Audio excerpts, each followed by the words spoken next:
Two little things, if I can just start with by way of kind of reflection from way back when you were asking our kind of experience.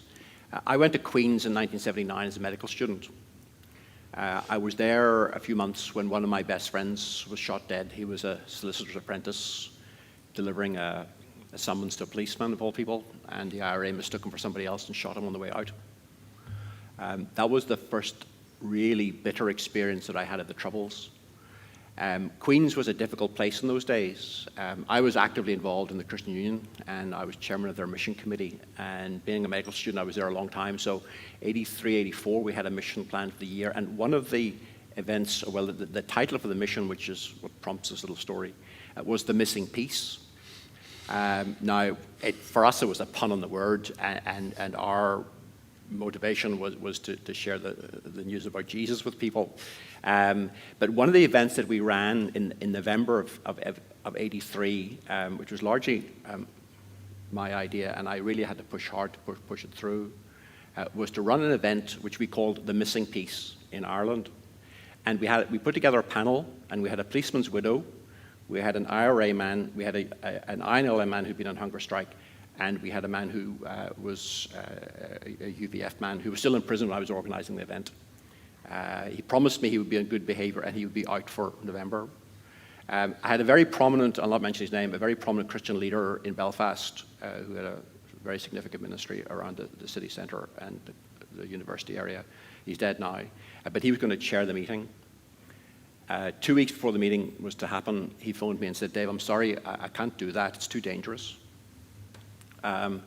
The UCCF staff worker stepped in, a man called David Bruce, who has been the Presbyterian moderator for the last 2 years, and David chaired the meeting, and it was a remarkable event in what we called the McMorley Hall in those days. Later they renamed it the Mandela Hall, and now, of course, it's demolished. But there must have been 700 or 800 people packed into that event. Now, we were delighted because it meant more people were hearing the message we were trying to proclaim. But in terms of the politics of it, I didn't realize it at the time, how significant it was to have those group of people who shared a Christian faith. That was the purpose they were there. But coming from such a diverse background, it really struck a chord with so many people. So that's one story. The other story, to balance that, so what I'm saying is that we were engaging with some of those things, even if it was sort of tangentially or accidentally.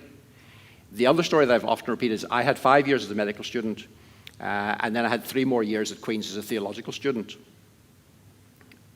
And in 8 years of study at university in Queen's, in Belfast, in the midst of the Troubles, I cannot remember one class. Now, I always have to put a rider there. There were a few classes I fell asleep in, and there were a few that I missed.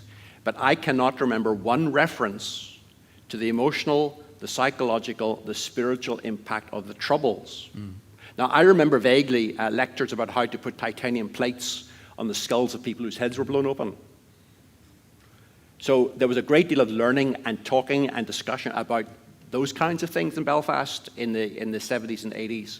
But there was no talk in either medical education or theological education about the impact of the Troubles. And so, on the one hand, the one story illustrates we were struggling with these things, and there were some efforts. But by and large, we didn't.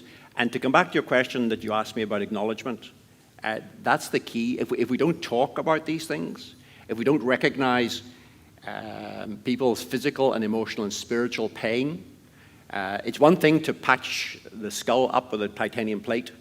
It's another thing to deal with what's inside that head and inside that heart.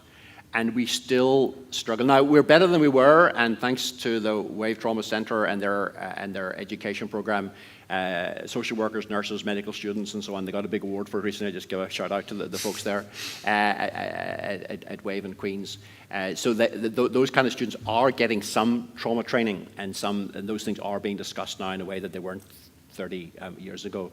But the process of acknowledging that pain and that hurt is still a work to be done. And is key. And very important, yes.